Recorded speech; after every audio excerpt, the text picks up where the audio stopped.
નમસ્કાર મિત્રો, હું છું દિલીપ ગઢવી, એડવોકેટ, ગુજરાત હાઈકોર્ટ. મિત્રો, આજે હું તમને એક ઇમ્પોર્ટન્ટ જજમેન્ટ જણાવીશ કે જે ચેક બાઉન્સના કેસીસની અંદર બહુ ઉપયોગી થઈ શકે છે. મિત્રો, ઓનરેબલ સુપ્રીમ કોર્ટ દ્વારા એક કેસ દશરથભાઈ ત્રિકમભાઈ પટેલ વર્સિસ હિતેશ મહેન્દ્રભાઈ પટેલના કેસમાં એવું સ્પષ્ટ કરી દીધું છે કે પાર્ટ પેમેન્ટ એન્ડોર્સ કર્યા વગર જો ટોટલ અમાઉન્ટનો ચેક પ્રેઝન્ટ કરવામાં આવે છે તો એમાં ચેક બાઉન્સનો કેસ બનતો નથી and the cheque bounce case is not maintainable. Let me give you an example કે તમે કોઈ વ્યક્તિ જોડેથી 5 લાખ રૂપિયાનું કોઈ ટ્રાન્ઝેક્શન કર્યું છે, માલ ખરીદ્યો છે અથવા તો તમે ઉછીના પૈસા લીધા છે કે કોઈ પણ પ્રકારનું તમારું લીગલ ટ્રાન્ઝેક્શન થયેલું છે જેની ટોટલ રકમ 5 લાખ રૂપિયા છે.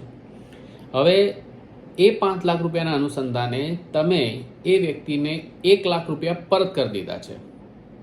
હવે તમારે બાકી આપવાના રહ્યા 4 લાખ રૂપિયા. તમે વ્યક્તિને જે તે સમયે જ્યારે તમારું ટ્રાન્ઝેક્શન થયું, કોઈ પણ ફાઇનાન્શિયલ ટ્રાન્ઝેક્શન થયું, તો એ વખતે તમે એ વ્યક્તિને 5 લાખ રૂપિયાનો ચેક આપેલો. હવે તમે 1 લાખ રૂપિયા તો પરત કરી દીધા છે, પરંતુ એ વ્યક્તિ 5 લાખ રૂપિયાનો જે પૂરેપૂરા અમાઉન્ટનો ચેક બેંકમાં પ્રેઝન્ટ કરે છે without endorsing 1 lakh rupees that he has already received. તો અને પછી એ વ્યક્તિ 5 લાખ રૂપિયાનો ચેક બાઉન્સ કરાવે છે, એની લીગલ જે પ્રોસિજર છે એ ફોલો કરી અને એ વ્યક્તિ તમારા વિરુદ્ધની અંદર 5 લાખ રૂપિયાનો ચેક બાઉન્સનો કેસ કરે છે, તો let me be very clear કે એ ચેક બાઉન્સનો કેસ મેન્ટેનેબલ નથી. એ ચેક બાઉન્સના કેસને તમે હાઈકોર્ટમાં પણ ચેલેન્જ કરી શકો છો અને તમે ટ્રાયલ કોર્ટની અંદર પણ લડી શકો છો આ સુપ્રીમ કોર્ટના જજમેન્ટ દ્વારા. કારણ કે સુપ્રીમ કોર્ટે ક્લિયર કરી દીધું છે કે જો એ વ્યક્તિએ, આપણે જે એક્ઝામ્પલ જોઈ રહ્યા હતા એની અંદર હું તમને સમજાવું કે એ વ્યક્તિ એ જે તમને પૈસા આપેલા છે, તમે 1 લાખ રૂપિયા પરત કરી દીધા.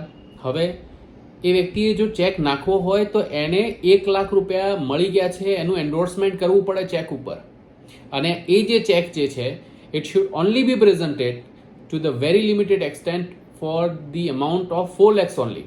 એ 4 લાખ રૂપિયા માટે જ એ વ્યક્તિ બેંકમાં પ્રેઝન્ટ કરી શકે, કારણ કે 1 લાખ રૂપિયા તો મળી ગયેલા છે. જો એન્ડોર્સમેન્ટ કરેલું હશે તો 138 એનઆઈ એક્ટનો જે કેસ છે, ચેક બાઉન્સનો કેસ છે, એ મેન્ટેનેબલ રહેશે, અને જો એન્ડોર્સમેન્ટ નહીં કરેલું હોય તો ચેક બાઉન્સનો કેસ થઈ શકે નહીં.